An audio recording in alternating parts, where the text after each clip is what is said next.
Milestone ট্র্যাজেডিতে বাড়ছে প্রাণহানি, শিক্ষার্থী জারিফ সহ আরও 2 জনের মৃত্যু। ছুটির পরও কোচিংয়ের জন্য স্কুলে থাকায় নিধি আফিয়ার স্বজনের আক্ষেপ। 22 তারিখ সকাল পর্যন্ত আমার সঙ্গে কথা বলছে। ও গতকালকে কথা হয়েছিল যে ও পানি খাইতে চাইছিল, মা বাপ কিভাবে সান্ত্বনা দেবে আল্লাহ পাকই জানে। এরা কোচিং ছাড়া কিছু বোঝে না। ওনাদের কাছে পড়ে না কেন, এই জন্য নাকি ওদের সাথে বিরূপ আচরণ করতো আর কি ক্লাসের মধ্যে। ট্রমা কাটিয়ে শিক্ষার্থীদের শিক্ষা কার্যক্রম শুরুর জন্য আরও সময় নেওয়ার আহ্বান। আপাতত বন্ধই থাকছে মাইলস্টোন স্কুল অ্যান্ড কলেজ। সবাই অনেক ট্রমাটাইজড হয়ে গেছে, কোনো কিছুতে ফোকাস করতে পারতেছে না। আমাদের ক্লাসরুমটা পুড়ে গেছে অনেক কিছু। বাচ্চাদের এখন মনোবলটাই নাই। অনেক সময় অনেক বিমান চায়। ওই দিন এটা ঘটার পর একটা আতঙ্ক এসে। দেখছিলেন প্রধান শিরোনাম। দুপুরের সময় সঙ্গে আছি আমি গোলাম রাব্বি এবং আমি রোজা চৌধুরী। এবার অন্যান্য শীর্ষ সংবাদ। বিদেশ থেকে ভাড়া করে লোক এনে দেশ পরিচালনা সম্ভব নয় বলছে বিএনপি। সোশ্যাল মিডিয়া ব্যবহার করে মব তৈরির অভিযোগ। রাজনৈতিক সংস্কৃতি না পাল্টালে শত সংস্কার করে লাভ নেই। গণঅভ্যুত্থানের সময় পুলিশ হত্যার দায় এনসিপির ওপর চাপানোর চেষ্টা চলছে, মন্তব্য নাহিদের। ৭২ সংবিধান পুনঃপ্রতিষ্ঠার চক্রান্ত রুখে দেওয়ার ঘোষণা। নির্বাচনে এআই ব্যবহার নিয়ে দুশ্চিন্তায় সিইসি। অস্ত্রের চেয়ে মারাত্মক আখ্যা। ভোটের আগেই লুট হওয়া সব অবৈধ অস্ত্র উদ্ধারের আশ্বাস স্বরাষ্ট্র উপদেষ্টার। জাতীয় সনদ তৈরিতে শেষ মুহূর্তে তোড়জোড়। শতভাগ ঐক্য হওয়া বিষয়গুলোই অন্তর্ভুক্তির আহ্বান বিএনপির। বাস্তবায়নে গণভোট চায় এনসিপি। আইনি ভিত্তির তাগিদ জামায়াতের। আবারও অশান্ত পাহাড়। খাগড়াছড়ির দীঘিনালায় ইউপিডিএফ ও জেএসএস এর মধ্যে গোলাগুলি। 4 জন নিহতের খবর। পরিস্থিতি নিয়ন্ত্রণে থাকার দাবি পুলিশের।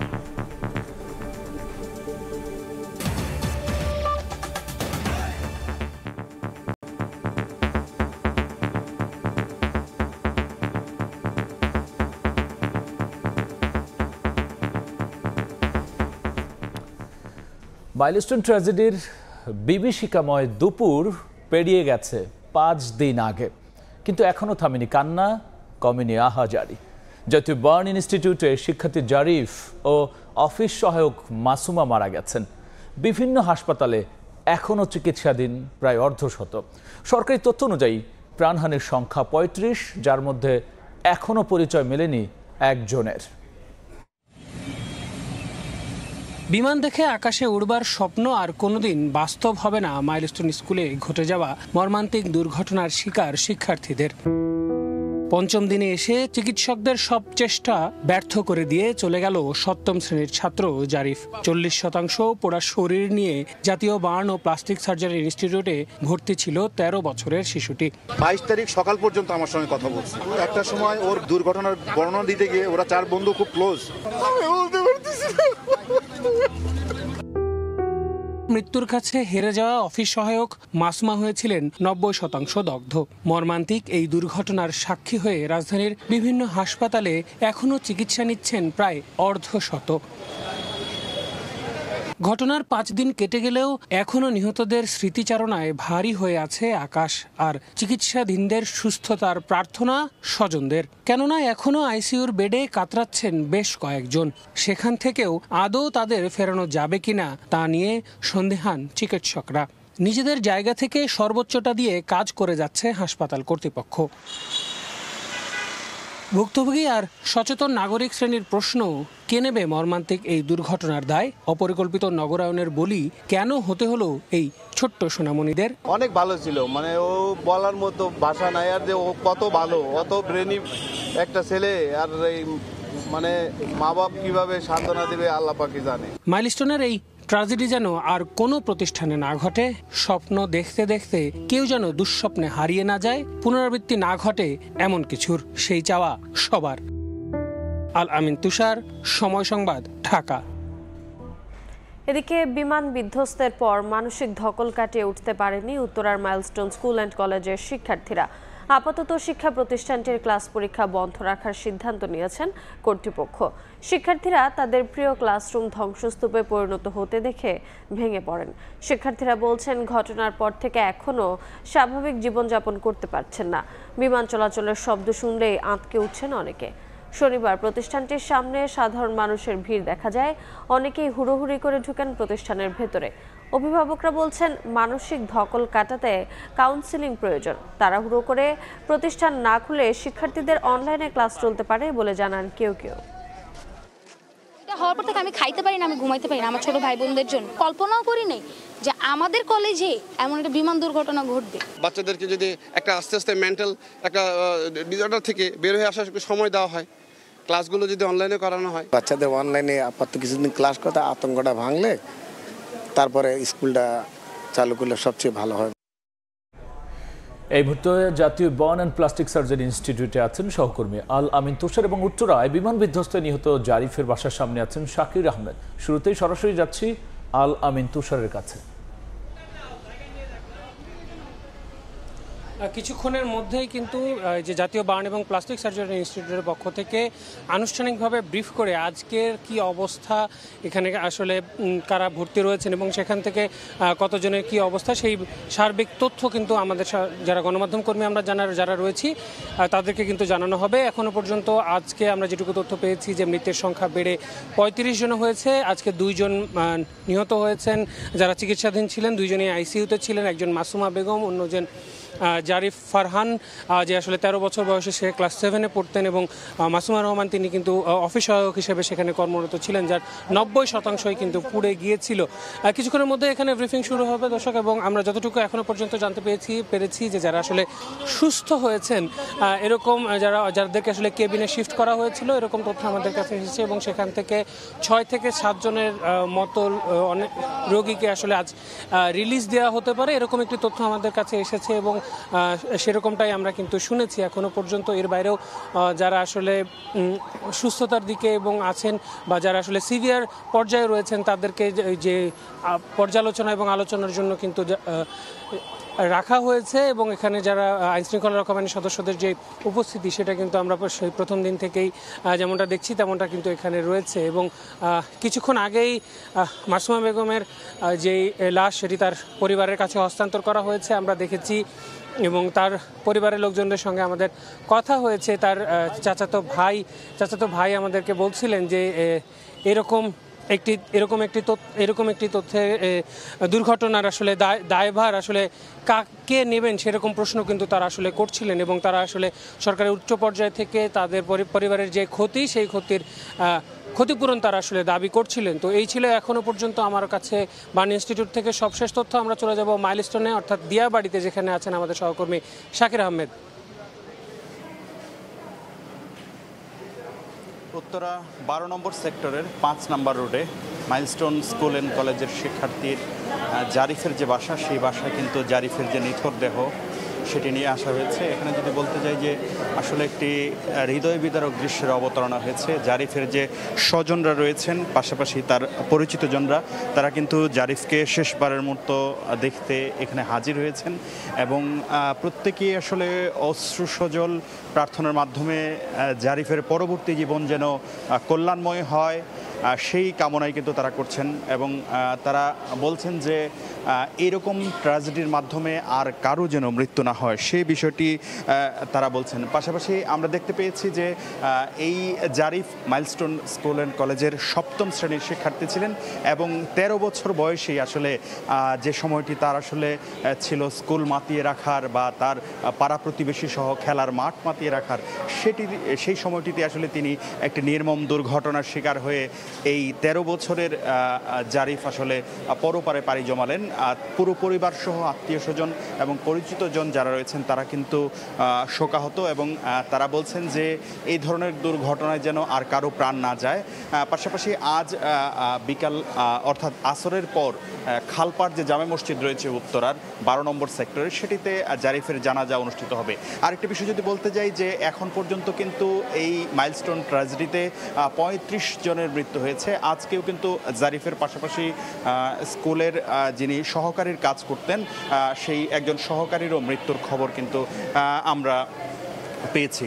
তো জারিফের বাসার নিচে তার স্বজনরা জমায়েত হয়েছেন এবং শেষবারের মতো জারিফকে শ্রদ্ধা জানিয়ে জারিফের স্মৃতির প্রতি শ্রদ্ধা জানাতে চান তারা, এবং তারা বলছেন যে সবার সচেতনতা যেন এ ধরনের দুর্ঘটনা থেকে বাংলাদেশের প্রতিটি মানুষ মুক্ত থাকতে পারে, এমনটি কিন্তু তারা আজকের এই তাদের যে এখানে আসা সেটা থেকে তারা প্রার্থনা করছেন। তো এই ছিল আমার কাছে রাজধানীর উত্তরা থেকে মাইলস্টোন স্কুল অ্যান্ড কলেজের যে ট্র্যাজেডি, সেই ট্র্যাজেডিতে নিহত জারিফের বাসা থেকে সর্বশেষ খবরাখবর। মাইলস্টোন ট্র্যাজেডিতে নিহত জারিফের বাসার সামনে থেকে যুক্ত হয়েছিলেন সহকর্মী শাকির আহমেদ, এবং এর আগে আমরা সরাসরি ছিলাম জাতীয় বার্ন ইনস্টিটিউটের সামনে। 21 জুলাই দুপুর 1টায় স্কুল ছুটি হয়েছিল মাইলস্টোন স্কুল, তবে কোচিং থাকায় ক্লাসরুমেই থেকে গিয়েছিল নিধি সহ আরও অনেক শিক্ষার্থী। ঠিক সে সময়ে আছড়ে পড়ে যুদ্ধ বিমানটি, মুহূর্তেই নিভে যায় নিধি, আফিয়া সহ অনেকের জীবন প্রদীপ। তবে পুড়ে যাওয়া ডিএনএ টেস্টে পরিচয় শনাক্ত করা হয় তাদের, 3 দিন পর দাফন করা হয় তাদের দেহ। শিফাত আল শাহরিয়ারকে সঙ্গে নিয়ে রাইদুল ইসলাম শুভ রিপোর্ট।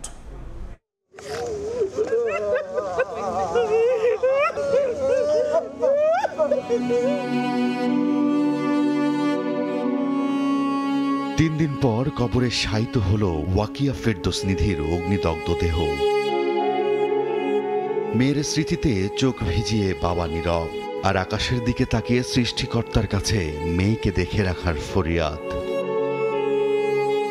হাসপাতাল, মর্গ, দুর্ঘটনাস্থল সবখানে খুঁজেছেন হন্তদন্ত হয়ে, ছুটেছেন বাবা। এক পর্যায়ে পান মেয়ের দেহ। ডিএনএ পরীক্ষায় শনাক্ত হয় নিধির মরদেহ।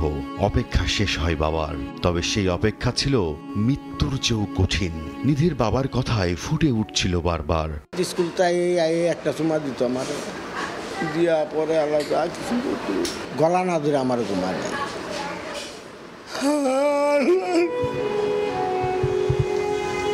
যুদ্ধবিমান স্কুলের মধ্যে বিধ্বস্ত হয়ে বোনের মৃত্যু নিয়ে নিষ্ঠুর পৃথিবীর কাছে অভিযোগ ভাইয়ের। যে একটা ট্র্যাজেডি হয়েছে, একটা দুর্যোগ হয়েছে, আমরা কোথায় যাব? একটা 1 পয়েন্ট সার্ভিস থাকতো যে এই জায়গায় গেলে আমাদের সব সমাধান হয়। আপনার কাছে গেছি, আপনি বলেন আমার হাতে নাই, তার কাছে গেছি সে বলে আমার হাতে নাই, কিন্তু সবাই একটা গুরুত্বপূর্ণ পজিশন দখল করে বসে আছেন। মজার বিষয় হচ্ছে তারা ভিতরে 5 নম্বর ভবনে ক্যাম্পিং খুইলা গেটে সিকিউরিটি সেকশন, মানে আমরা যারা ভুক্তভোগী তাদেরকে ঢুকতে দিচ্ছে না, বলতেছে ভিতরে কিছু নেই। দুর্ঘটনার দিনে মাইলস্টোন স্কুল ছুটি হয়েছিল দুপুর 1টায়। পরে কোচিংয়ের জন্য ক্লাসরুমেই থেকে গিয়েছিল নিধি সহ অনেক শিক্ষার্থী।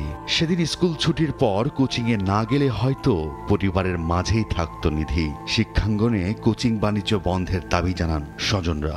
ওনাদের কাছে পড়ে না কেন, এই জন্য নাকি ওদের সাথে বিরূপ আচরণ করতো আর কি ক্লাসের মধ্যে। এই জন্য ও বাসায় এসে কান্নাকাটি করতো, জাম্মু আমাকেও কোচিংয়ে দাও, না হলে ম্যাম আমার সাথে ভালো বিহেভিয়ার করতেছে না। এদেরই গাফলতি না, এরা কোচিং ছাড়া কিছু বোঝে না। চিরঘুমে ছোট্ট আফিয়াও স্বজনদের বুক ফেটে কান্না আসে না। চুপ করে কেবল মেয়ের স্মৃতি হাতড়ে যান। একটা ফাঁকা আঙিনা, একটা না পড়া বই ঘিরে অপেক্ষা, যার কখনোই ফুরবে না। এত প্রাণবন্ত, এত হাস্যোজ্জ্বল একটা মেয়ে ছিল যে কেউ মানে দেখলে ওর দিকে শুধু তাকাই থাকতো, মানে এতটা হাসি খুশি ছিল, এটা বিশ্বাসই করা যাচ্ছে না যে আজকে আফিয়া আমাদের মধ্যে নেই। পুড়ে আঙ্গার মেয়ের দেহবাশেষ পাওয়া বাবা মা বলছেন, মায়ের কোনো শরীর হয় না, বুক ফেটে যায় যখন তাকে চিরবিদায় জানাতে হয়। রাইদুল ইসলাম শুভ, সময় সংবাদ, ঢাকা। অন্য প্রসঙ্গ, বিদেশ থেকে ভাড়া করে লোক এনে দেশ পরিচালনা সম্ভব নয়, এমন মন্তব্য করেছেন বিএনপি মহাসচিব মির্জা ফখরুল ইসলাম আলমগীর। বলেন, জনগণের প্রতিনিধিত্ব নিশ্চিতের জন্যই নির্বাচন চায় বিএনপি। সোশ্যাল মিডিয়া ব্যবহার করে মব তৈরি করা হচ্ছে বলেও অভিযোগ করেন তিনি। বলেন, রাতারাতি নয়, গণতান্ত্রিক প্রক্রিয়ায় রাষ্ট্র কাঠামো সংস্কার করতে হবে। এদিকে দলের স্থায়ী কমিটির সদস্য আমির খসরু মাহমুদ চৌধুরী বলেন, রাজনৈতিক সংস্কৃতির পরিবর্তন না হলে শত সংস্কার করেও লাভ হবে না। জাতীয় প্রেস ক্লাবে জুলাই বিপ্লব প্রত্যাশা ও প্রাপ্তি শীর্ষক জিয়া পরিষদের আলোচনা সভা, যাতে যোগ দেন বিএনপি মহাসচিব মির্জা ফখরুল ইসলাম আলমগীর। কথা বলেন সংস্কার, নির্বাচন সহ নানা প্রসঙ্গে। কয়েকজন ব্যক্তিকে বিদেশ থেকে ভাড়া করে এনে দেশ চালানো যায় না বলে মন্তব্য করেন বিএনপি মহাসচিব। বলেন, কিছু লোক বৈঠক করে সংস্কার করলেই হয় না, এটি একটি প্রক্রিয়ার বিষয়। পার্লামেন্টে না গেলে জনগণের শাসনটা প্রতিষ্ঠিত হবে কোত্থেকে? কয়েকজন ব্যক্তিকে দেশ বিদেশ থেকে ভাড়া করে নিয়ে এসে কি দেশ চালানো যায়? যায় না। কতগুলো বৈঠক করে আপনার সংস্কারের কত বিষয় নিয়ে এসে জনগণকে দিয়ে দিলেন আর সংস্কার হয়ে গেল, সেভাবে সংস্কার হয় না। সংস্কার হতে হবে একটা প্রক্রিয়ার মধ্য দিয়ে। সিডাপ মিলনায়তনে আলাদা অনুষ্ঠানে মির্জা ফখরুল বলেন, সমাজকে গ্রাস করে ফেলছে সামাজিক যোগাযোগ মাধ্যম, এর মাধ্যমেই তৈরি হচ্ছে মব। সোশ্যাল মিডিয়া, সেই সোশ্যাল মিডিয়াতে একটা ভয়াবহতা এই সমাজকে গ্রাস করে ফেলছে। এটা আপনারা কতটুকু উপলব্ধি করছেন আমি জানি না। মানে সরকারের উপদেষ্টার মধ্যে এখানে আছেন, ওনারা খুব ভালো করে উপলব্ধি করছেন যে আপনার যে মত তৈরি করার যে ব্যাপারটা, কিভাবে সরকারকে আপনার মাঝে আসবো।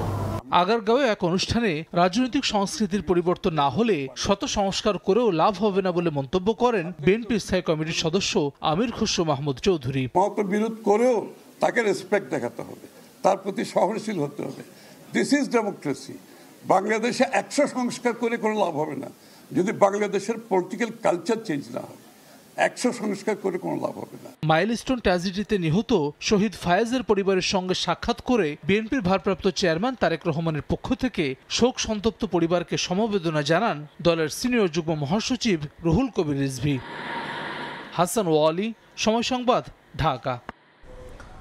পুলিশ হত্যার দায়ে এনসিপির ওপর চাপানোর চেষ্টা চলছে বলে অভিযোগ করেছেন এনসিপির আহ্বায়ক নাহিদ ইসলাম।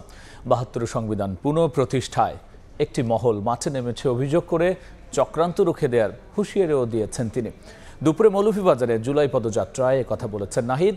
আর অন্তর্বর্তী সরকারের কিছু কর্মকাণ্ডের সমালোচনা করেছেন তাদের অন্য নেতারা। জাতীয় নাগরিক পার্টি এনসিপিকে সারা দেশে ছড়িয়ে দেওয়ার পাশাপাশি নতুন বাংলাদেশ বিনির্মাণের আকাঙ্ক্ষা তুলে ধরে জেলায় জেলায় ছুটছেন কেন্দ্রীয় নেতারা। শনিবার মৌলভীবাজারে জুলাই পদযাত্রায় ঢল নামে মানুষের। জেলা শহরের শহীদ মিনার থেকে কর্মসূচি শুরু হয়ে বেড়ির পাড়ে পথসভার মাধ্যমে শেষ হয়। এ সময় অন্তর্বর্তী সরকারের সমালোচনা করেন এনসিপির মুখ্য সমন্বয়ক নাসির উদ্দিন পাটোয়ারি ও সদস্য সচিব আখতার হোসেন। বলেন, এখন থেকে যারা রাষ্ট্র পরিচালনা করবে তাদের চরিত্র জনগণের কাছে পরিষ্কার থাকতে হবে। ন্যায়ভিত্তিক রাষ্ট্র গড়ার লড়াই করছে এনসিপি। উপদেষ্টাদের সবকিছু হয়েছে, বড় বড় মাফিয়াদের সবকিছু হয়েছে, ব্যবসা বাণিজ্য দখল হয়েছে, কিন্তু আমার যারা ছাত্র ভাই বাংলাদেশে তাদের কোনো ব্যবস্থা হয় না। এই বাংলাদেশে যারা রাষ্ট্র পরিচালনা করবে, যারা জনগণের প্রতিনিধিত্ব করবে, তাদের সকলকে জনগণের কাছে পরিষ্কার থাকতে হবে। ৭২-এর সংবিধান পুনঃপ্রতিষ্ঠা করতে মাঠে নেমেছে একটি মহল। এই চক্রান্ত রুখে দেওয়ার হুঁশিয়ারি দেন এনসিপির আহ্বায়ক নাহিদ ইসলাম। বলেন, পুলিশ হত্যার দায় এনসিপির উপর চাপানোর চেষ্টা চলছে। 1947 সালের আজাদীর লড়াই, 1971-এর স্বাধীনতা সংগ্রাম এবং 24-এর গণ অভ্যুত্থানের স্বীকৃতি দেওয়া থাকবে এবং এই সংবিধানে সকল জাতি ধর্মে সকলের সমান অধিকার নিশ্চিত করা হবে। সেই নতুন সংবিধানের বিপক্ষে দাঁড়িয়ে যাচ্ছে বিভিন্ন রাজনৈতিক শক্তি। ৭২-এর সংবিধানকে রক্ষা করার জন্য বিভিন্ন গোষ্ঠী রাজপথে নেমছে। ৭২-এর সংবিধান ছিল বাংলাদেশের মুক্তিযুদ্ধকে, বাংলাদেশের স্বাধীনতা সংগ্রামের আকাঙ্ক্ষাকে নষ্ট করে দিয়ে মুজিববাদী সংবিধান প্রতিষ্ঠা করার চক্রান্ত। এনসিপি সম্প্রীতির রাজনীতি করে, এই আদর্শ পুরো দক্ষিণ এশিয়ায় ছড়িয়ে দেওয়ার কথা জানান দলটির নেতারা। এই পুলিশ হত্যার দায় আমাদের অভ্যুত্থানকারী ছাত্র জনতাকে দেওয়ার অপচেষ্টা করা হচ্ছে। আমিনুল ইসলাম, সময় সংবাদ। জাতীয় সনদ বাস্তবায়নের শেষ মুহূর্তের তোড়জোড় জাতীয় ঐকমত্য কমিশনের। বিএনপির আপত্তির পরও এতে বেশ কিছু বিষয় স্থান পাচ্ছে। তবে শতভাগ ঐক্য হওয়া বিষয় নিয়েই সিদ্ধান্ত নেওয়ার পরামর্শ বিএনপির। এদিকে আইনি ভিত্তি না থাকলে সনদে স্বাক্ষর না করার সিদ্ধান্ত জামায়াতের। আর গণভোট এবং গণপরিষদ নির্বাচনের মাধ্যমে সনদ বাস্তবায়নের দাবি এনসিপির। হাসান ওয়ালির প্রতিবেদন। রাষ্ট্রের বিভিন্ন ক্ষেত্রে মৌলিক সংস্কার বাস্তবায়নে ঐকমত্য তৈরির লক্ষ্যে 15 ফেব্রুয়ারি যাত্রা শুরু করে জাতীয় ঐকমত্য কমিশন। এখন পর্যন্ত মোটা দাগে নির্বাচন কমিশন গঠনে সর্বসম্মতভাবে রাজনৈতিক দলগুলোর মধ্যে ঐক্য হয়েছে। এছাড়া জাতীয় সাংবিধানিক ও সংবিধিবদ্ধ প্রতিষ্ঠানের নিয়োগ কমিটি না মানার শর্তে প্রধানমন্ত্রীর 10 বছরের মেয়াদে রাজি বিএনপি। দ্বিকক্ষ বিশিষ্ট সংসদ, তত্ত্বাবধায়ক সরকার ব্যবস্থা ফিরিয়ে আনার মতো বিষয়ে সবাই একমত হলেও এসবের গঠন প্রক্রিয়া নিয়ে রয়েছে মুখোমুখি অবস্থান। তবে চলতি মাসেই জাতীয় সনদ বাস্তবায়নে দ্রুত বেগে এগোচ্ছে ঐকমত্য কমিশন। দলীয় প্রধানমন্ত্রী হতে পারবেন না কিংবা জ্যেষ্ঠতম বিচারকই প্রধান বিচারপতি হবেন, এমন নানা সিদ্ধান্তে বিএনপির আপত্তির পরও বৈঠকে উপস্থিত সংখ্যাগরিষ্ঠ দলের মতামতে সিদ্ধান্তে পৌঁছাচ্ছে কমিশন। যদিও এসব সিদ্ধান্তে নোট অব ডিসেন্ট থাকছে বিএনপি ও সমমনা দলগুলোর। ঐকমত্য কমিশনের অন্যতম এই সদস্য বলছেন, সব বিষয়ে সর্বসম্মতভাবে একমত হওয়া সম্ভব নয়। রাষ্ট্র মেরামতে স্বৈরাচারী কাঠামোর পরিবর্তনে চেষ্টা করছে কমিশন। লক্ষ্য চলতি মাসে জাতীয় সনদ। সর্বসম্মতভাবে সব বিষয়ে একমত হইতে হবে, এটা অবাস্তব, অবান্তর। এটা কোনো সায়েন্স না, এটা একটা দুরূহ প্রক্রিয়া। তবে এসব সংস্কার কোন প্রক্রিয়ায় বাস্তবায়ন হবে তা নিয়ে প্রশ্ন উঠেছে। সনদে মৌলিক সংস্কার অন্তর্ভুক্তকরণ এবং এর আইনগত ভিত্তি থাকলেই স্বাক্ষর করার কথা বলছে জামায়াতে ইসলামী। আর গণপরিষদ নির্বাচনের মধ্য দিয়ে সংস্কার বাস্তবায়নের দাবি এনসিপির। জুলাই সনদের আইনি ভিত্তি কি হবে এটি নিয়ে মূলত একটি বড় ধরনের ডিবেট রয়ে গেছে। সেই জায়গা থেকে অধিকাংশ দলগুলোরই মতামতগুলো হচ্ছে এটাকে হয় গণভোটে হইতে হবে, আমাদের প্রস্তাব হচ্ছে গণপরিষদ নির্বাচন। আমরা জুলাই সনদে স্বাক্ষর করব তখনই যখন মৌলিক বিষয়গুলো এখানে সংযোজন করা হবে এবং এই জুলাই সনদকে আইনগত ভিত্তির এখানে ব্যবস্থা করা হবে। দ্বিমত বা ভিন্নমত সংক্রান্ত বিষয় বাদ দিয়ে শতভাগ ঐকমত্য তৈরি হওয়া বিষয় নিয়েই সনদ তৈরির পক্ষে বিএনপি। দলটির স্থায়ী কমিটির এই সদস্য বলছেন, চাপিয়ে দিলে গণতান্ত্রিক পথ রুদ্ধ হবে। যে যে জিনিসগুলোতে সবাই মিলে এগ্রি হবে সেই সব জিনিসগুলোকেই জনগণের সম্মুখে এনে সেইগুলোকেই গ্রহণ করা হবে। ঐকমত্য কমিশন যদি আমাদের উপর চাপিয়ে দেয় তো সেটা তো আর গণতন্ত্র হলো না। তবে বাস্তবায়ন প্রক্রিয়া নিয়ে এখনো সিদ্ধান্তে পৌঁছাতে পারেনি ঐকমত্য কমিশন। বদিউল আলম মজুমদার বলছেন, কোন প্রক্রিয়ায় সংস্কার বাস্তবায়ন হবে তা ঠিক করবে সরকার। সনদ চূড়ান্ত হলেই শুরু হবে এ সম্পর্কিত আলোচনা। সরকার সিদ্ধান্ত নেবে কিভাবে এগুলো বাস্তবায়িত হবে, এগুলো আমাদের বিষয় নয়। আমাদের বিষয় হলো এই ঐক্যবদ্ধ সৃষ্টি করার কতগুলো সংস্কারের ব্যাপারে, যাতে রাষ্ট্র মেরামত ঘটতে পারে। চলতি বছরের 20 মার্চ থেকে রাজনৈতিক দলগুলোর সঙ্গে সংলাপ শুরু করে ঐকমত্য কমিশন। সংবিধান, নির্বাচন ব্যবস্থা, বিচার বিভাগ, দুদক ও জনপ্রশাসন বিষয়ক সংস্কার প্রস্তাবনা নিয়ে এখন পর্যন্ত 63টি সংলাপ করেছে কমিশন। হাসান ওয়ালি, সময় সংবাদ, ঢাকা। আগামী নির্বাচনে কৃত্রিম বুদ্ধিমত্তা বা এআইকে বড় চ্যালেঞ্জ হিসেবে দেখছে নির্বাচন কমিশন। খুলনায় ইসির প্রস্তুতি ও করণীয় নিয়ে মাঠ পর্যায়ের কর্মকর্তাদের সঙ্গে মতবিনিময়ে একথা বলেছেন তিনি। এ সময় নির্বাচনের প্রতি জনগণের আস্থা ফিরিয়ে আনতে সবাইকে একসঙ্গে কাজ করারও আহ্বান জানিয়েছেন সিইসি এএমএম নাসির উদ্দিন। আব্দুল হালিমের ছবিতে বেল্লাল হোসেন সজলের রিপোর্ট। ত্রয়োদশ জাতীয় সংসদ নির্বাচন সামনে রেখে প্রস্তুতি নিতে মাঠে নেমেছে নির্বাচন কমিশন। ভোটের আগে জেলার সর্বোচ্চ কর্মকর্তা থেকে শুরু করে উপজেলা পর্যায়ের কর্মকর্তাদের সঙ্গে করছেন মতবিনিময়। শনিবার সকালে খুলনার আঞ্চলিক নির্বাচন কর্মকর্তার কার্যালয়ে মতবিনিময়ের আগে সাংবাদিকদের সঙ্গে কথা বলেন প্রধান নির্বাচন কমিশনার এএমএম নাসির উদ্দিন। বলেন, নির্বাচন কমিশনের সবচেয়ে বড় চ্যালেঞ্জ হলো নির্বাচনের প্রতি ভোটারদের আস্থা ফিরিয়ে আনা এবং তাদের কেন্দ্রে নিয়ে আসা। নির্বাচন ব্যবস্থার উপরে মানুষের যে আস্থা ফিরিয়ে আনা, এটা একটা বড় চ্যালেঞ্জ আমাদের জন্য, সবথেকে বড় চ্যালেঞ্জ এটা। কিন্তু স্বচ্ছতা যদি এনশিওর করা যায় তো মানুষের কাছে এটা গ্রহণযোগ্য হয়, এটা একটা আমাদের চেষ্টা থাকবে। এছাড়া সামাজিক যোগাযোগ মাধ্যমে অপপ্রচার ও কৃত্রিম বুদ্ধিমত্তা বা এআই একটি বড় চ্যালেঞ্জ আখ্যা দিয়ে তিনি বলেন, এটি আধুনিক হুমকি যা অস্ত্রের চেয়েও ভয়াবহ। সোশ্যাল মিডিয়া বলে একটা জিনিস যে বাইরেছে, এমনভাবে চলছে যে একজন একটা ফেসবুকে অপতথ্য দিল বা ভুল তথ্য দিল, একটু যাচাই বাছাই না করে আর 1000 লোকে শেয়ার করে দিল। এটা এই ইলেকশনে এই অ্যাবিউজ অফ এআই, এটা একটা আমাদের জন্য বড় চ্যালেঞ্জ হিসেবে দেখা দিয়েছে। এখন মডার্ন একটা যুগে এটা একটা মডার্ন থ্রেট আমি বলবো এটাকে। এটা অস্ত্রের চাইতে মারাত্মক। দেশি বিদেশি বিশেষজ্ঞদের নিয়ে কাজ করছি কিভাবে এটা অ্যাড্রেস করা যায়। সিইসি জানান, নির্বাচনকে সহিংসতা মুক্ত রাখতে ভোটের আগে অবৈধ অস্ত্র উদ্ধারে অভিযান চলবে। করতে তো হবে ইনশাআল্লাহ, আমি এতে ওয়াদাবদ্ধ। বেলাল হোসেন সজল, সময় সংবাদ, খুলনা।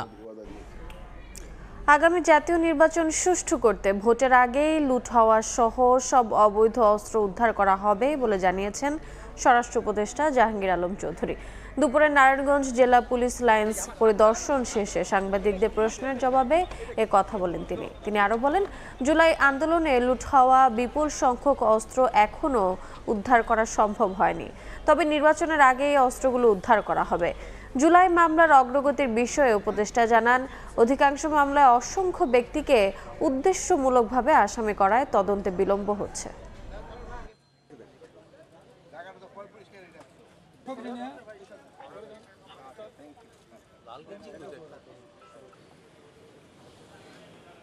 আমরা সব অস্ত্রগুলি এখনো উদ্ধার করতে পারি নাই। আমরা অস্ত্রগুলি উদ্ধার করার চেষ্টা করতেছি এবং আল্লাহ দিলে হয়তো ইলেকশনে আগে আরও অনেক অস্ত্র উদ্ধার হয়ে যাবে এবং ইলেকশনটা যেন আপনাদের সহযোগিতায়, জনগণের সহযোগিতায় ভালোভাবে হতে পারে, এই জন্য আমরা অবশ্যই চেষ্টা করব। আর ইলেকশনের কিন্তু এই আইন শৃঙ্খলা বাহিনী একটা স্টেক না, এটার মধ্যে সবচেয়ে বড় স্টেক হলো যারা ইলেকশনে অংশগ্রহণ করবে। 2 নাম্বার হলো আপনার ইলেকশন কমিশন, তারপরে হলো প্রশাসন, আর তারপরে হলো আমরা আইন শৃঙ্খলা বাহিনী। আবার অশান্ত হয়ে উঠেছে পাহাড়। খাগড়াছড়ির দীঘিনালা ইউপিডিএফ ও জেএসএস এর মধ্যে গোলাগুলিতে 4 জন নিহত হয়েছেন। এ বিষয়ে বিস্তারিত জানবো। দীঘিনালা থেকে সরাসরি যুক্ত হচ্ছেন সহকর্মী জিতেন বড়ুয়া, যাচ্ছি তার কাছে।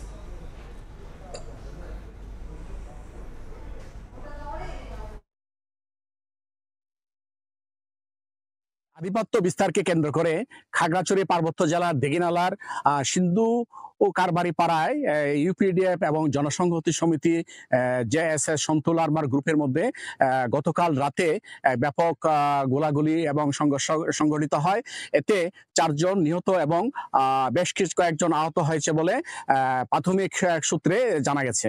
কিন্তু এই হতাহতের ঘটনা এখন পর্যন্ত নিরাপত্তা বাহিনী আমাদেরকে নিশ্চিত করতে পারেনি। তবে খাগড়াছড়ি পুলিশ সুপার ইউপিডিএফ এর একটি প্রেস রিলিজকে তাদের ভেরিফাই পেজে শেয়ার করেছেন। সেখানে ইউপিডিএফ এর সংগঠক অঙ্গ বার্মা জানিয়েছেন এই ধরনের কোনো হতাহতের কোনো ঘটনা ঘটেনি, তবে ইউপিডিএফ এবং জনসংহতি সমিতির মধ্যে ব্যাপক গোলাগুলি হয়েছে বলে ওই প্রেস বিজ্ঞপ্তিতে ইউপিডিএফ এর সংগঠক অঙ্গ বার্মা জানিয়েছেন।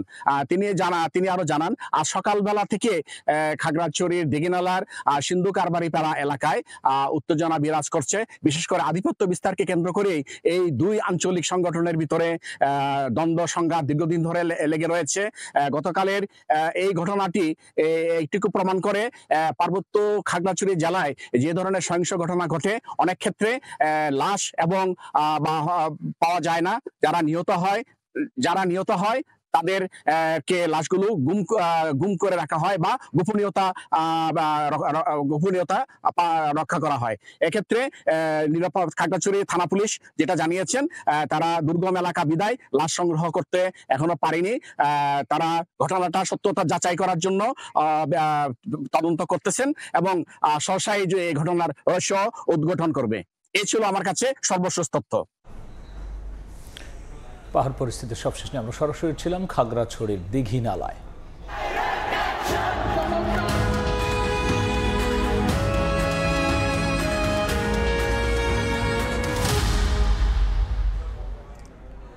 রক্তাক্ত জুলাইয়ের এই দিনে বৈষম্য বিরোধী ছাত্র আন্দোলনের 3 সমন্বয়ক নাহিদ ইসলাম, আসিফ মাহমুদ ও আবু বাকের মজুমদারকে হাসপাতাল থেকে তুলে নিয়ে যায় গোয়েন্দা পুলিশ। গণমামলা আর গ্রেফতারে নাজেহাল হন শিক্ষার্থী সহ বিরোধী রাজনৈতিক দলের নেতাকর্মীরা। গ্রেফতারের সংখ্যা ছড়ায় 6000-এর বেশি। রক্তাক্ত জুলাইয়ের এই দিনে কি ঘটেছিল তার বিস্তারিত থাকছে মাইমুনা হায়দার চৌধুরীর প্রতিবেদনে।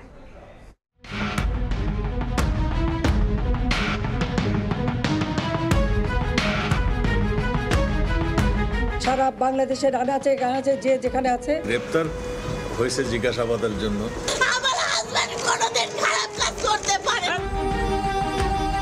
রক্তাক্ত জুলাইয়ের ২৬ তারিখ শুক্রবার দেশজুড়ে অভিযান চলছিল যৌথ বাহিনীর। সারা দেশে অন্তত ৫৫৫টি মামলায় শিক্ষার্থী সহ গ্রেফতার করা হয় ৬,০০০-এর অধিক মানুষ। দোকানে টাকা ছিল, পুলান থেকে সুন্দর হয়ে গেছে। আপনার শুধু মোবাইলটা একটু চেক করবে, আপনাকে সকালেই ছেড়ে দিব। বিকেলে বৈষম্য বিরোধী আন্দোলনের ৩ সমন্বয়ককে হাসপাতালে চিকিৎসাধীন অবস্থা থেকে নিজেদের হেফাজতে নেয় গোয়েন্দা পুলিশ। আন্দোলন দমাতে এর আগেও ৩ জনকে তুলে নিয়ে নির্যাতন করা হয়। পরে তাদের আহত অবস্থায় রাস্তায় ফেলে রাখা হয়। এদিন দ্বিতীয়বারের মতো এই ৩ সমন্বয়ককে চিকিৎসাধীন অবস্থা থেকে উঠিয়ে নিয়ে যায় সাদা পোশাকের গোয়েন্দা পুলিশ। আমরা প্রথম ১৩ জনকে আমরা সমন্বয়ক রাখি, মানে এই ১১ থেকে ১৩ জন এরা সকলে সমমর্যাদার, সবাই সভাপতি মর্যাদার। একজন চলে গেলে দ্বিতীয় জন যেন হচ্ছে একই মর্যাদা নিয়ে সে যেন হচ্ছে এই আন্দোলনের দায়িত্বভার গ্রহণ করতে পারে। এর আগে জাতীয় ঐক্য ও সরকার পতনের আহ্বান জানায় বিএনপি। আগের দিন মেট্রো পরিদর্শন করায় ব্যাপক সমালোচনার মুখে শেখ হাসিনা এদিন ঢাকা মেডিকেল কলেজ হাসপাতাল পরিদর্শন। সাইদ হত্যার বিষয়ে পুলিশের এফআইআর এ মৃত্যুর কারণ হিসেবে পুলিশের গুলি নয় বরং বিক্ষোভকারীদের ইট পাটকেলের কথা উল্লেখ করা হয় ২৬ জুলাই। ক্ষোভের আগুনে যেন ঘি ঢালে পুলিশের এফআইআর। বিক্ষোভে উত্তাল হয়ে ওঠে বাংলাদেশ। মাইমুনা হায়দার চৌধুরী, সময় সংবাদ, ঢাকা। ফারহান ফাইয়াজ ২৪ জুলাইয়ে যার প্রাণ নিয়েই শুধু ক্ষান্ত হয়নি স্বৈরাচারী সরকার, হামলা করে তার লাশবাহী অ্যাম্বুলেন্সেও। সেই অকুতোভয় যোদ্ধার কথা স্মরণ করে প্রধান উপদেষ্টা প্রেস সচিব বলেছেন, এদেশে আর ঠাঁই হবে না খুনিদের। মডেল কলেজের শিক্ষার্থী ফারহান ফাইয়াজ শনিবার সকালে জুলাই অভ্যুত্থানের শহীদদের স্মরণে বিশেষ অনুষ্ঠান করে ডিআরএমসি। সেখানে ফারহান ফাইয়াজের পরিবারের সদস্যরা জানান সেদিনের দুঃসহ যন্ত্রণা, কিভাবে মৃত্যুর পরও হয়েছে লাশবাহী অ্যাম্বুলেন্সে হামলা, সে ঘটনাও তুলে ধরেন পরিবারের সদস্যরা। নারায়ণগঞ্জে যাচ্ছিলাম আমার ভাইকে দাফন করার জন্য, সেই টাইমেও আমাদের অ্যাম্বুলেন্সে অ্যাটাক করা হয়। আওয়ামী লীগের সন্ত্রাসীরা আমাদের গাড়িতে হামলা করে এবং কাঁচ ভেঙে দেয়, এবং আমরা যখন দাফন করি তখনও কিন্তু আমাদেরকে একটা নির্দিষ্ট টাইম হাতে বেঁধে দেওয়া হয়েছিল, মাত্র ৪০ মিনিট। স্মৃতিচারণ করেন জুলাই যোদ্ধারাও।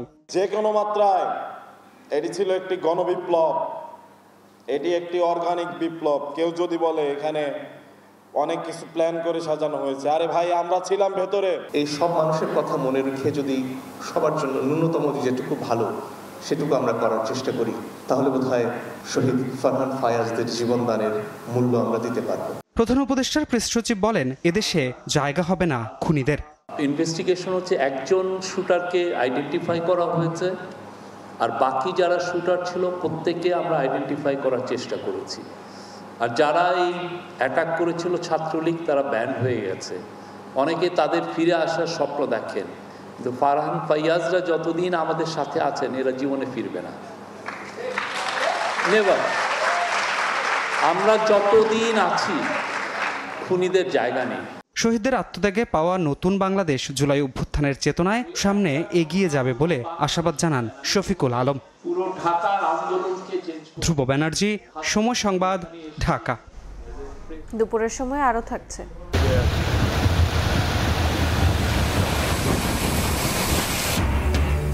নিম্নচাপের প্রভাবে উপকূলের ঝোড়ো হাওয়া, উত্তাল সাগর, ঢেউয়ের তোড়ে ভাঙছে তীর। বিভিন্ন স্থানে গুড়ি গুড়ি বৃষ্টি, নদ নদীর পানি বেড়ে প্লাবিত নিম্নাঞ্চল।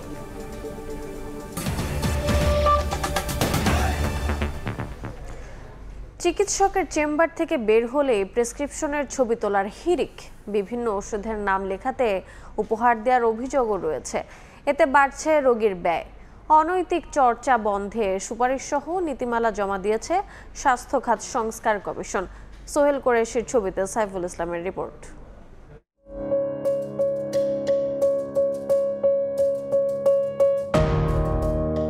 এভাবেই সরকারি বেসরকারি হাসপাতাল ক্লিনিকে দেখা মেলে বিভিন্ন ওষুধ কোম্পানির বিক্রয় প্রতিনিধিদের, যাদের অন্যতম কাজ রোগীর ব্যক্তিগত তথ্য থাকা প্রেসক্রিপশনের ছবি তোলা। পেশেন্ট যারা তাদের জন্য এটা বিব্রতকর। তাদেরকে অনেক সময় এটা কনফিউজ করে যে স্যার এই ওষুধটা দিয়ে না, 3-4 জন যায় বের করে, ওই ক্ষেত্রে কি হয়, আমাদের রোগীটা সিরিয়ালটা পিছনে পড়ে যায়। কেউ আবার উপহার হাতে অপেক্ষায় থাকেন চিকিৎসকের চেম্বারে ঢোকার, কখনো সমন্বয়কারীর কাজ করেন চিকিৎসকের পিয়ন।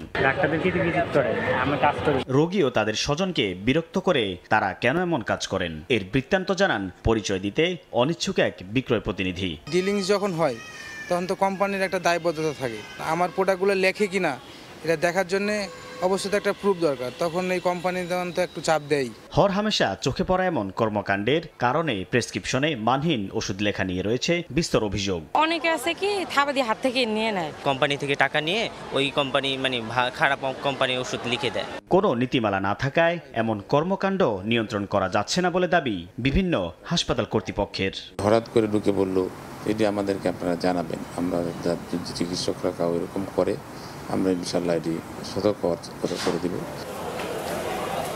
ডাক্তারের সঙ্গে সম্পর্ক গড়ে তুলে ওষুধ বিক্রি বাড়াতে কোম্পানির পক্ষ থেকে দেওয়া হয় নানান রকম অফার এবং উপহার। প্রয়োজনের বাড়তিটুকু আবার বিক্রি হয় রাজধানীর ব্যস্ততম ফুটপাতগুলোতে। ডাক্তারের উপঢৌকনের নানা সামগ্রী, ডায়েরি, তৈজসপত্র, চকলেট মিললেও রাজধানীর নিউ মার্কেট এলাকার ফুটপাতের দোকানে রয়েছে কোম্পানি থেকে দেয়া এসি, ফ্রিজ বিক্রির অফারও। অরিজিনাল কিনা এই সেন্সে অনেক সময় এখানে পাওয়া যায়, আর দামের ক্ষেত্রে কিছুটা কম পাবে। নাম্বার আছে, ফোন দিবে যে অনেক কিছু জমে গেছে, আসো। ডাক্তারদের বাসায় গিয়া মালগুলা কিনে নিয়ে আসে। স্বাস্থ্য বিশেষজ্ঞরা বলছেন ওষুধ বিক্রি বাড়া চায় 30 থেকে 40% বাড়ছে চিকিৎসা ব্যয়। সাধারণ জনগণ যে প্রতারিত হচ্ছে, আনএথিক্যাল যে সম্পর্কগুলো, এই খরচটা কিন্তু ওষুধের দামের সঙ্গে আসছে এবং কোনো ক্ষেত্রে 30 থেকে 40% কিন্তু এই যে ওষুধের যে ব্যয়, সেই ব্যয়টা কিন্তু প্রমোশনে চলে যাচ্ছে। বাংলাদেশ ওষুধ শিল্প সমিতির দাবি, প্রেসক্রিপশনের ছবি তোলা সহ অনৈতিক চর্চার অভিযোগ পেলে নেওয়া হবে কঠোর ব্যবস্থা। এটা আমরা করব না, যার মধ্য দিয়ে একটা রোগীর ব্যক্তিগত তথ্য অন্যের কাছে চলে যাবে। স্বাস্থ্য খাত সংস্কার কমিশনের প্রধান বলছেন, চিকিৎসকের কাছে ওষুধ কোম্পানির বিক্রয় প্রতিনিধি সরাসরি যেতে পারবে না, এমন সুপারিশ সহ নীতিমালা জমা দেওয়া হয়েছে। উপহারও এক জাতীয় উৎকর্ষ দেওয়া একেবারে আইনত নিষিদ্ধ করে ইমপ্লিমেন্ট করা হয়েছে। কমিশন চেয়ারম্যান জানান, প্রস্তাবিত এই নীতিমালায় মেডিকেল কনফারেন্সের আয় ব্যয়ের হিসাব বাধ্যতামূলক সহ রয়েছে স্বাস্থ্য খাতে সুশাসন ফেরানোর নানা সুপারিশ। সাইফুল ইসলাম, সময় সংবাদ, ঢাকা। এক বিষয়ের ফর্ম পূরণ করলেও রেজিস্ট্রেশন কার্ড ও প্রবেশপত্রে অন্য বিষয় উল্লেখ থাকায় বিপাকে পড়েছে আসলে স্কুল অ্যান্ড কলেজের 186 জন এইচএসসি পরীক্ষার্থী। আর একটি বিষয় পরীক্ষাই দিতে পারেনি 46 জন। অনুমোদনহীন 3টি বিষয়ের শিক্ষার্থী ভর্তি করে কলেজ কর্তৃপক্ষই এই জটিলতা সৃষ্টি করেছে বলে দাবি বোর্ডের। আর ঘটনার পর থেকে পদত্যাগ করে লাপাত্তা কলেজের অধ্যক্ষ। শাকির আহমেদের রিপোর্ট। সহপাঠীদের অনেকেই পরীক্ষায় বসেছে, কিন্তু পরীক্ষা দিতে না পেরে কলেজের সামনে দাঁড়িয়ে আছেন ঢাকার আশুলিয়া স্কুল অ্যান্ড কলেজের এই এইচএসসি পরীক্ষার্থী। শুধু একজনই নয়, এই কলেজের 186 জন শিক্ষার্থী সমাজকর্ম, পরিসংখ্যান ও ভূগোল বিষয়ে ফরম পূরণ করলেও রেজিস্ট্রেশন কার্ড ও প্রবেশপত্রে উল্লেখ আছে অন্য বিষয়। ভূগোল, সমাজকর্ম এবং পরিসংখ্যান যেগুলো আমাদের অনুমোদন ছিল না, সেটা আমরা অবগত ছিলাম না। পরবর্তীতে স্যাররা বলে যে এটা তোমাদের সমাধান দেওয়া হবে। আমাদের অ্যাডমিট কার্ডটা দিয়েছে এক্সামের আগের দিন। এই জটিলতায় একটি পরীক্ষায় দিতে পারেনি 46 জন। আর মাত্র 2-1 দিনের প্রস্তুতিতে নতুন বিষয়ের পরীক্ষায় বসতে হচ্ছে অনেক শিক্ষার্থীকে। সমাজকর্ম নিয়েছিলাম, বাট ওইখানে আমার যুক্তিবিদ্যা আসছে। এই সাবজেক্ট নিয়ে 2 বছর পড়ি নাই, হুট করে যদি পরীক্ষার আগের দিন আমরা জানতে পারি যে আমাদের এই সাবজেক্টে এক্সাম দিতে হবে, তাহলে আমরা পরীক্ষার হলে কি লিখব? শিক্ষার্থীদের অভিযোগ, কলেজের অধ্যক্ষ হাবিবুর রহমান সমাজকর্ম, পরিসংখ্যান ও ভূগোল বিষয়ে অনুমোদন রয়েছে বলে ভুল তথ্য দিয়ে শিক্ষার্থীদের এসব বিষয় নিতে উৎসাহিত করেন। অনুমোদনহীন বিষয় পড়াতে নিজের আত্মীয়দের শিক্ষক হিসাবে নিয়োগও দেন তিনি। রেজিস্ট্রেশনে আমাদের ওই 3টি সাবজেক্ট বলছে আসবে বলে আশ্বস্ত করে সিগনেচার নেওয়া হয়েছে। প্রথম শ্রেণীর আপন ভাগিনাকে সে চাকরিতে নেওয়ার জন্য এবার সাবজেক্টটা খুলেছে। হঠাৎ এমন ঘটনায় সন্তানের শিক্ষা জীবনে ভয়াবহ বিপর্যয়ের আশঙ্কা অভিভাবকদের। এডমিট কার্ড নাকি 3 তারিখে আসছে, স্যারেরা কেন পরীক্ষার আগের দিনে দিল? 2 বছর 4 পরীক্ষা দাও, ইংলিশ, বাংলা এগুলা দেওয়ার পরে ঠিক করে দিবে, ওনারা ঠিক করে না। শিক্ষা বোর্ড বলছে পরীক্ষা শুরুর আগে কলেজ কর্তৃপক্ষ বোর্ডের সঙ্গে কোনো যোগাযোগ করেনি। নির্ধারিত সংখ্যক প্রশ্নপত্র সংশ্লিষ্ট কেন্দ্রগুলোতে নিরাপত্তা হেফাজতে পাঠিয়ে দেওয়ার পর বাড়তি প্রশ্ন না থাকায় শিক্ষার্থীদের প্রত্যাশিত বিষয়ে পরীক্ষা নেয়ার সুযোগ নেই। অভিযোগের বিষয়ে জানতে কলেজে গেলে নিরাপত্তা প্রহরী জানান, ঘটনার পর পদত্যাগ করে অধ্যক্ষ হাবিবুর রহমান লাপাত্তা। হাবিবুর রহমান সাহেব উনি কি আছেন? কোথায় উনি? হ্যাঁ, ও তো পদত্যাগ করে চলে গেছে। এর আগে এসব ঘটনায় সড়ক অবরোধ সহ নানা কর্মসূচি ও বোর্ডে ধর্ণা দিয়েও প্রতিকার পাননি শিক্ষার্থীরা। শাকির আহমেদ, সময় সংবাদ, ঢাকা। দুপুরের সময় আরো থাকছে। দিনের পর দিন না খেয়ে গাজার 1/3 মানুষ, জাতিসংঘের সতর্কতা, যুদ্ধ দুর্ভিক্ষের প্রতিবাদে উত্তাল বিভিন্ন দেশ, বিশ্ব নেতাদের নিষ্ক্রিয়তায় নিন্দা। নিম্নচাপের প্রভাবে উত্তাল সাগর, উপকূল সহ দেশের বিভিন্ন স্থানে বৃষ্টির কারণে বিপাকে মানুষ। জোয়ারের কারণে নদ নদীর পানি বেড়েছে 2 থেকে 3 ফুট। প্লাবিত হচ্ছে নিম্নাঞ্চল, ফসলি জমি তলিয়ে যাওয়া সহ বসত বাড়িতে পানি ওঠায় চরম ভোগান্তিতে উপকূলবাসী।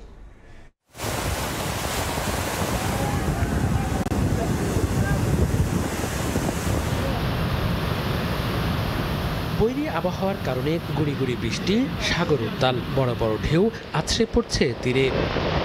নিম্নচাপের প্রভাবে সাগর উত্তাল থাকায় সাগর ও নদীবন্দর সহ উপকূলীয় এলাকায় 3 নম্বর সতর্কতা সংকেত দেখাতে বলেছে স্থানীয় আবহাওয়া অফিস। দুর্ঘটনা এড়াতে মাছ ধরা ট্রলারগুলোকে নিরাপদ স্থানে থাকতে বলা হয়েছে। এদিকে নিম্নচাপ ও অমাবস্যার জোয়ের কারণে নদ নদীর পানি 2 থেকে 3 ফুট বেড়েছে। এতে জোয়ারের পানির তোড়ে কুয়াকাটা সমুদ্র সৈকতের সিবিচ সড়কের প্রায় আধা কিলোমিটার এলাকা ভাঙনের কবলে পড়েছে। প্লাবিত হয়েছে চরাঞ্চল সহ নিম্নাঞ্চল। কিছু কিছু এলাকায় ক্ষতিগ্রস্ত হয়েছে বেড়িবাঁধ। ভাঙনের আতঙ্কে আছেন বাসিন্দারা। চরাঞ্চলে যে সমস্ত আত্মীয়স্বজন আছে যাদের বাসা করে সব ডুবে গেছে। আল্লাহ পাক যদি রাখে তাহলে থাকতে পারবো, আর যদি বেশি বন্যা হয় তাহলে হয়তো আমাকে এনতে চলে যেতে হবে। স্রোত বেড়ে যাওয়াতে নদীতে অনেক ভাঙন শুরু হয়েছে। টানা বৃষ্টিতে নদীর পানি বাড়ছে, বারণে আমাদের মেঘনা নদীর এদিকে বেড়িবাঁধ ভাঙা যাইতে আছে। ফসলি জমির পাশাপাশি পানি উঠে গেছে বসত বাড়িতেও। নিম্নাঞ্চলের রাস্তাঘাট তলিয়ে যাওয়ায় ভেঙে পড়েছে সড়ক যোগাযোগ ব্যবস্থা। নৌকা দিয়ে চলাচল করতে হচ্ছে পানিবন্দী মানুষকে। ঘরের ভিতরে পানি ঢুকতেছে, ঢুকার কারণে আমরা রান্নাবাড়ি করতে অনেক কষ্ট করতেছে মানুষে। কিছুতে পানিগুলো কোনো দিকে যাইতেছে না, এখন এই পানিগুলো সব ঘরের দিকে ঠেলা দিতেছে। এদিকে টানা বৃষ্টিতে অনেক শিক্ষা প্রতিষ্ঠানেও পানি ওঠায় ব্যাহত হচ্ছে পাঠদান। মনিরুজ্জামান প্রান্ত, সময় সংবাদ। এবার দেশের বাইরের খবর। দিনের পর দিন অনাহারে ভুগছেন গাজার 1/3 মানুষ। এক প্রতিবেদনে এই তথ্য জানিয়েছে জাতিসংঘের বিশ্ব খাদ্য কর্মসূচি সংস্থা। এই অবস্থা চলমান যুদ্ধ ও দুর্ভিক্ষের প্রতিবাদে বিক্ষোভে উত্তাল বিশ্বের বিভিন্ন দেশ।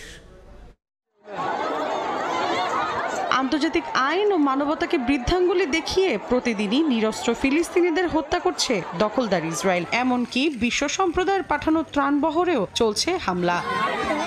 এরই মধ্যে ভয়ঙ্কর তথ্য প্রকাশ করলো জাতিসংঘের বিশ্ব খাদ্য কর্মসূচি। গাজার 1/3 মানুষ দিনের পর দিন অনাহারে ভুগছে বলে জানিয়েছে সংস্থাটি। তথ্য অনুযায়ী উপত্যকাটির 90,000 নারী ও শিশু তীব্র অপুষ্টিতে ভুগছেন, যাদের জরুরি চিকিৎসা প্রয়োজন। এ অবস্থায় যুদ্ধ বন্ধ ও ফিলিস্তিনিদের খাদ্যের নিশ্চয়তার দাবিতে শুক্রবার জনসমুদ্রে পরিণত হয় ইয়েমেনের রাজধানী সানার সাবিন স্কোয়ার। বিক্ষোভকারীরা যুক্তরাষ্ট্র ও ইসরায়েল বিরোধী স্লোগান দেন। পাশাপাশি গাজা ধ্বংস ও ফিলিস্তিনিদের পবিত্রতা লঙ্ঘন কোনোভাবেই সহ্য করা হবে না বলেও হুঁশিয়ারি দেন। একই দিন গাজায় চলমান যুদ্ধবন্ধের দাবিতে লেবাননের সিদন শহরে আন্দোলন করেন শত শত মানুষ। এ সময় তারা বলেন, গাজার মানুষের প্রতি বৈশ্বিক নিষ্ক্রিয়তা আসলে মানবতার ব্যর্থতা। স্থানীয় সময় শুক্রবার হাড়ি পাতিল বাজিয়ে লন্ডনের ডাউনিং স্ট্রিটে অভিনব কায়দায় বিক্ষোভ করেন হাজারো ফিলিস্তিনি সমর্থক। ত্রাণ সংগ্রহ করতে গিয়ে ইসরায়েলের গুলিতে প্রাণ হারানোয় নেতানিয়াহু প্রশাসনের প্রতি তীব্র নিন্দা জানায় তারা। এদিকে গাজায় অনাহারে ভোগা ফিলিস্তিনিদের প্রতি সংহতি জানিয়ে ইসরায়েলের সাখনিন শহরে মিছিল করেন আরব বংশোদ্ভূতরা। মৌসুমী সাথী, সময় সংবাদ। খেলার খবর। ভারতের বিপক্ষে সিরিজ পিছিয়ে যাওয়ায় বিপাকে বাংলাদেশ। এশিয়া কাপের প্রস্তুতি নিতে শক্ত প্রতিপক্ষ খুঁজে পাচ্ছে না বিসিবি। সেরা 10 দলের সূচি ব্যস্ততার কারণে সহযোগী দেশগুলোর সঙ্গেও কথা বলছেন নীতি নির্ধারকরা। কাউকে না পাওয়া গেলে নিজেদের মধ্যে ম্যাচ খেলবে লিটন কুমার দাসের দল। নজর থাকবে পাইপলাইনের দিকে। অপরচুনিটি আমাদের কাছে আসবে যদি আমরা ক্যাম্প করি বা সিরিজ যদি কখনো হয়, তাহলে আমরা ওটাকে আবার ম্যাচে রূপান্তরিত করার চেষ্টা করব। নিজের দলটাকে গুছিয়ে নিচ্ছিলেন লিটন কুমার দাস। টানা 2 সিরিজ জিতে সঙ্গে ছিল মোমেন্টামটাও। তবে এশিয়া কাপের আগে এই দলটাই পাচ্ছে না আর কোনো ম্যাচ খেলার সুযোগ। ভারত সিরিজ পিছিয়ে দেয় প্রায় 1.5 মাসের লম্বা বিরতিতে টাইগার্স। অথচ এশিয়ান শ্রেষ্ঠত্বের আগে দরকার ছিল কঠিন চ্যালেঞ্জের। বাংলাদেশ সিরিজ খেলেই ওয়েস্ট ইন্ডিজ যাচ্ছে পাকিস্তান। ক্যারিবীয় দ্বীপপুঞ্জে 3 টি20 আর 3 ওয়ানডে খেলবে মেন ইন গ্রিন। শ্রীলঙ্কা যাবে জিম্বাবুয়ে। আফগানদের সামনেও ব্যস্ত সূচি। এসবে ব্যতিক্রম কেবল বাংলাদেশ। ভারত সিরিজ স্থগিত করায় বিকল্প খুঁজে পাচ্ছে না ক্রিকেট অপারেশনস। বড় দলগুলো সবাই ব্যস্ত। লিটনদের ম্যাচ সিনারিওতে প্রস্তুত রাখতে সহযোগী দেশগুলোকে নিয়েও ভাবছেন নীতি নির্ধারকরা। বিবেচনায় আছে আয়ারল্যান্ড। এশিয়া কাপের এই ভেন্যুতে সংযুক্ত আরব আমিরাত রাজি হলেও সিরিজ খেলতে চায় বিসিবি। যদি এই 2 দলকেও না পাওয়া যায়, তাহলে নিজেদের মধ্যে ম্যাচ খেলবেন লিটন কুমার দাসরা। জাতীয় দল বনাম বাকিরা। আগামী মাসের শুরুতে এইচপি আর এ দলের 3 ম্যাচের সিরিজ হবে চট্টগ্রামে। সেখান থেকেও ক্রিকেটার বাছাইয়ের পরিকল্পনা আছে নীতি নির্ধারকদের।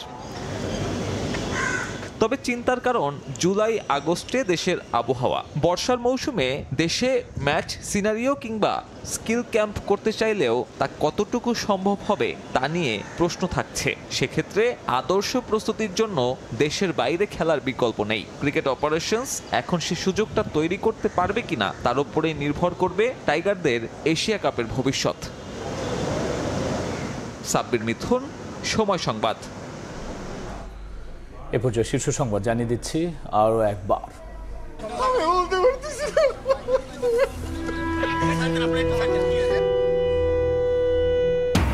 মাইলস্টোন ট্র্যাজেডিতে বাড়ছে প্রাণহানি। 7ম শ্রেণীর ছাত্র জারিফ সহ আরও 2 জনের মৃত্যু। এখনও ট্রমা কাটেনি শিক্ষার্থীদের। আপাতত বন্ধই থাকছে স্কুল।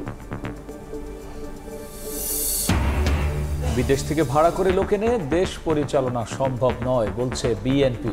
সামাজিক মাধ্যম ব্যবহার করে মব তৈরির অভিযোগ। রাজনৈতিক সংস্কৃতি না পাল্টালে সংস্কারে লাভ নেই। এবং গণ অভ্যুত্থানের সময় পুলিশ হত্যার দায় এনসিপির ওপর চাপানোর চেষ্টা চলছে। মন্তব্য নাহিদের। 72-এর সংবিধান পুনঃপ্রতিষ্ঠার চক্রান্ত রুখে দেওয়ার ঘোষণা।